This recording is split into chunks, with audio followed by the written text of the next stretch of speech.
Hi, everybody. Welcome to Creating the Simple Life podcast. My name is Ann Clay, and I am your host. I am also the Ann Clay, the Primitive Home YouTube channel content creator. So welcome to the channel. Welcome to my podcast. I really appreciate you listening to it. Or if you're watching me on YouTube, thank you for watching. So I am here right now with two pair of glasses on. Those of you who can see me on the YouTube channel, you will see that I have two pair of glasses. I need them both. This pair is called my rose-colored glasses, and these are really ridiculously expensive. They're spec glasses that are supposed to filter out the blue light from the computer and enable me not to get migraines. That doesn't completely help. For some reason, I have migraines that are completely triggered by the computer. And even as I've been using this for a few minutes today, I've been having some serious migraine problems and causing me to have an upset stomach and be shaky. Okay, that's a lot of information. What this is really about is my glasses. These are my rose-colored glasses. Let's call these the past.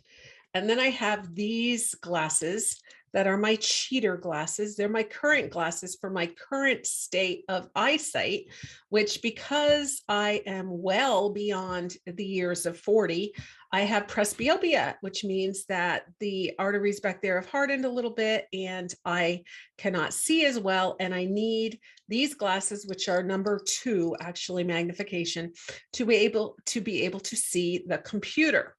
I am wearing both of these pair of glasses because these protect me from the migraines, and I wear them all around the house, and I can wear them when I'm watching TV. However, I need these glasses to see close up. So I use 2 sets of glasses in which to view my world. Now, that's a really important metaphor for what I want to talk about today. You see, the old glasses, the very rose-colored glasses, are how we often view the past. And these glasses are for the present. Now, let me explain. I've been going down memory lane a lot with my mother lately. My mother is coming up on the age of 84. She's in very good health and there's nothing wrong with her mind. But memories are a place that she likes to visit because she has so many good ones and she enjoys going through those memories. In fact, sometimes we just get in the car and drive around to places that she used to live or where her grandparents lived, and then she tells me stories. So today she got together with some cousins. She has a cousin who is 98 years old. There's a lot of good health, on at least longevity, on my mother's side of the family. So she got together with her 98-year-old cousin, and they went down a few memory lane trips today. And they were talking about her aunt's store. See, her aunt and uncle had a grocery store in town. They lived in a small little community and they had a small little grocery store. And in that grocery store, they had one brand of food and they had very little aisles. You didn't need much of a shopping cart in those stores. And people were a lot thinner then. During those days, they walked everywhere. They walked from home to church. They walked from home to school and back again. They did a lot of walking. They didn't rely on transportation and cars.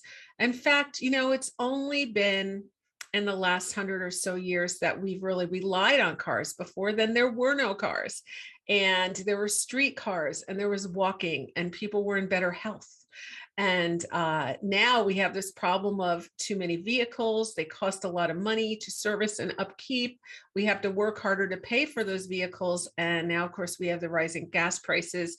We have the pollution and the climate change issues that we have because of how we have had so many cars and other things. So it starts to make the olden days look really, really good, right? They walked, they were thinner, they had better health, they had more time to spend with each other and community, to laugh. Having one brand in a grocery store would make it like really easy to shop, instead of now you say you wanted some cereal, you go to the store and buy cereal. Now you've got a whole aisle of cereal, all different kinds of cereal, and which ones do you pick? And you know, the crazy thing is, you can have a whole aisle of cereal and you don't see the one you want. You know, we have so many choices, but has it made our life simpler? No, it's made our life more complicated. So it seems like the good old days were kind of good in a lot of ways, especially as we look back.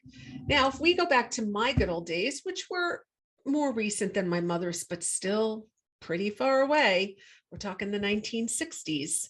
Um, we're going to go back to a time when life was simpler, when I had only a few outfits to choose from and wear, and maybe they were hand-me-downs, where I had just a few dolls, like Barbie dolls, or one doll, baby doll, to play with and dress, where I used my imagination a whole lot more to play than I did any other way. So life was simpler. Our choices of what to eat were simpler. We didn't have all the different ethnic foods. We just had like spaghetti and hamburgers and tuna on toast and pot roast and maybe clam chowder. Like those were what we ate every week. Um, chicken, always chicken, of course. So life was a lot simpler in so many of those ways, in meal preparation, in decision making, in clothing.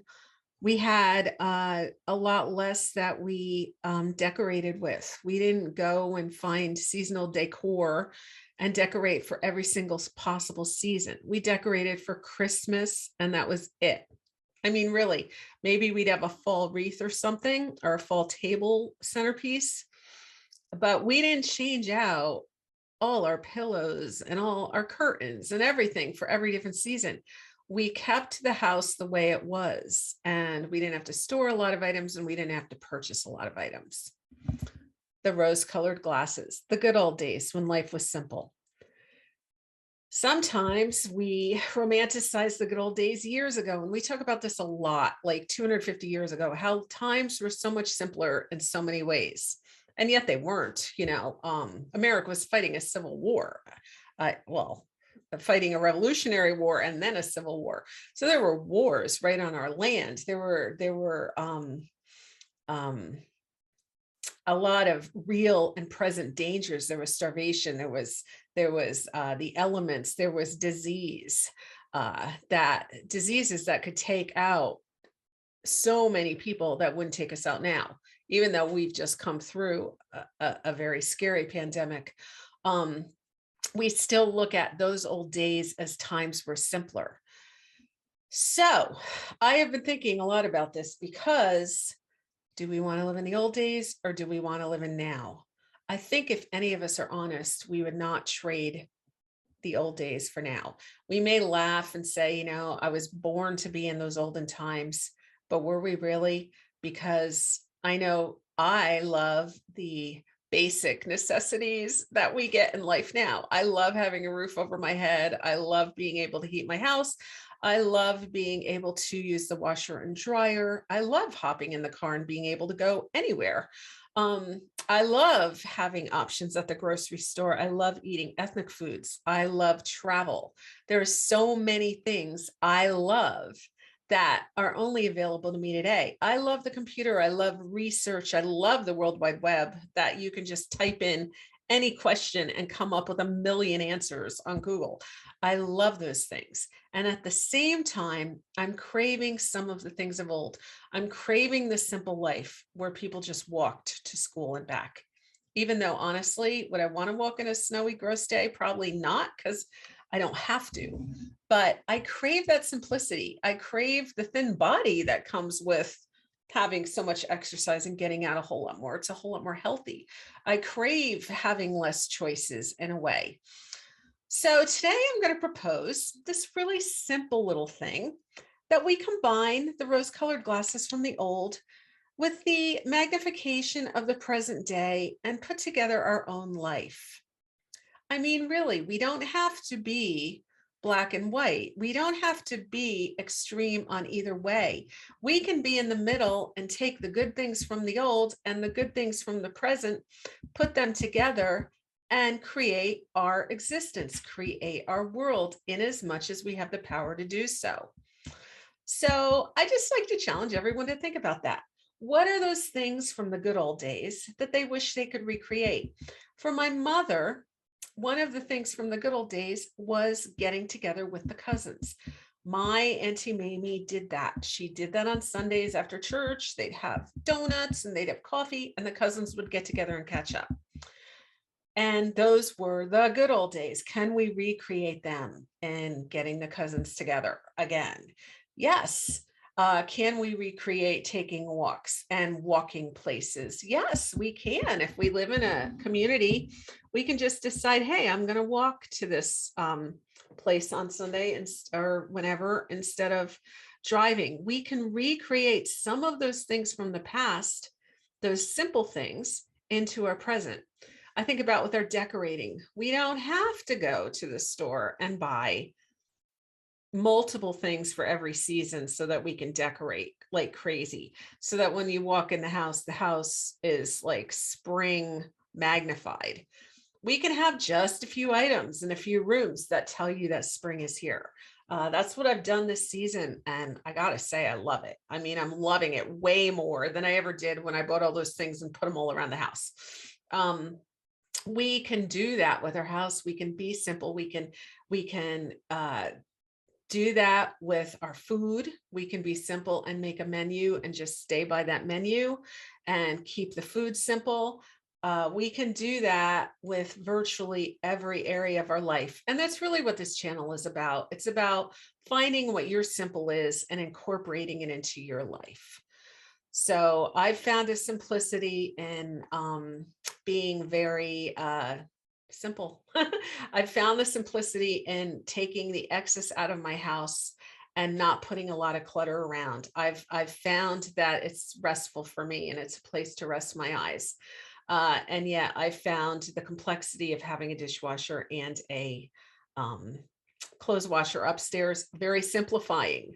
So bring those old things together, bring both pairs of glasses together and make your own world, make your own life, do what you want.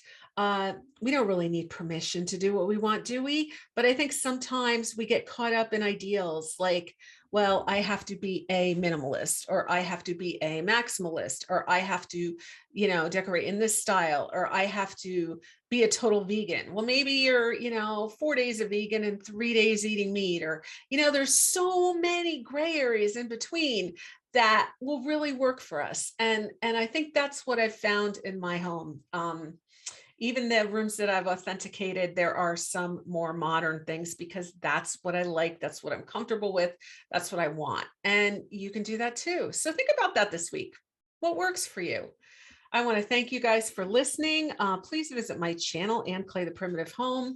I have not been posting a lot in recent months because of these migraines. I'm actually going back to my brain surgeon, and it's time for another look at my pituitary gland and my brain. So hopefully it's all okay in there. And these are just migraines. Hopefully my brain surgeon can actually give me some medication that will help me with these, because they've actually been debilitating. Also visit Julie, Keeper of My Home, her channel. She is not bogged down with migraines, and she's been actually posting twice a week with some great content. So I love you guys. Thank you for listening. I will see you next week. Bye-bye.